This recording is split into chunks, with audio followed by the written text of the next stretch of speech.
चा उद्या गुढीपाडवा मेळावा हा दादरच्या शिवतीर्थ या मैदानावरती पार पडणार आहे आणि आपण सध्या त्याच मंचावर आहोत जिथून राज ठाकरे यांची तोफ उद्या गुढीपाडव्यानिमित्त धडकणार आहे। आपण पाहू शकता या ठिकाणी जय्यत तयारी ही जी आहे ते सुरू असल्याचं पाहायला मिळत आहे। ठिकठिकाणी मनसेच्या माध्यमातून झेंडे हे या ठिकाणी सुद्धा लावण्यात आले आहेत। त्याचबरोबर आसन व्यवस्था सुद्धा ज्या ते या ठिकाणी केल्यात आल्याचं पाहायला मिळतंय।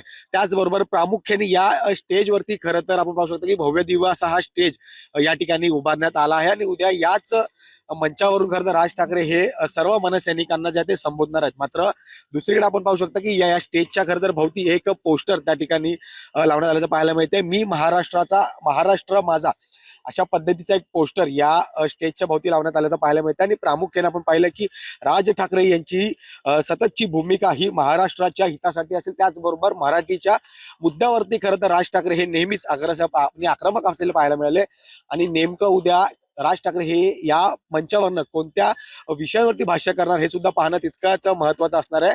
आपण या संपूर्ण मैदानाच्या ठिकाणची व्यवस्था पाहिली तर या ठिकाणी 2 डी जे आहेत ते VIP मान्यवरांसाठी आकारण्यात आले आहेत। त्या ठिकाणी पाहू शकता की मनसेचे महत्वाचे सर्व नेते पदाधिकारी हे या पहिल्या ठिकाणच्या पहिल्या रांगेत खरं तर आसन करतील। त्यानंतर याच्या मागे या ठिकाणी सर्व आलेले मनसैनिक किंवा मग मुंबईकर हे सर्व या ठिकाणी ज्या ते आसन होतील। आपण पाहिलं आहे की गेल्या अनेक वर्षांचा इतिहास या ठिकाणी राज ठाकरेंच्या या गुढीपाडवा मेळाव्यानिमित्त राहिलेला आहे की मुंबईच नाही तर महाराष्ट्राच्या कानाकोपऱ्यातून खरं तर नागरिक जे आहेत ते या गुढीपाडव्याच्या निमित्ताने शिवतीर्थावरती येत असतात आणि राज ठाकरे यांचं भाषण ऐकण्याची उत्सुकता ही सर्वांनाच लागलेली असते। त्यामुळे उद्याच्या गुढीपाडव्याच्या तयारीला आता मनसेच्या माध्यमातून या ठिकाणी सुरुवात झालेली आहे। मात्र उद्या राज ठाकरे प्रामुख्याने कोणत्या मुद्द्यांवरती भाष्य करतील, एकीकडे महाराष्ट्राच्या हिताचे प्रश्न आहेत, त्याचबरोबर मराठीचा मुद्दा असेल आणि असे अनेक विषय जे आहेत ते लोकांच्या माध्यमातून आहेत आणि या सर्व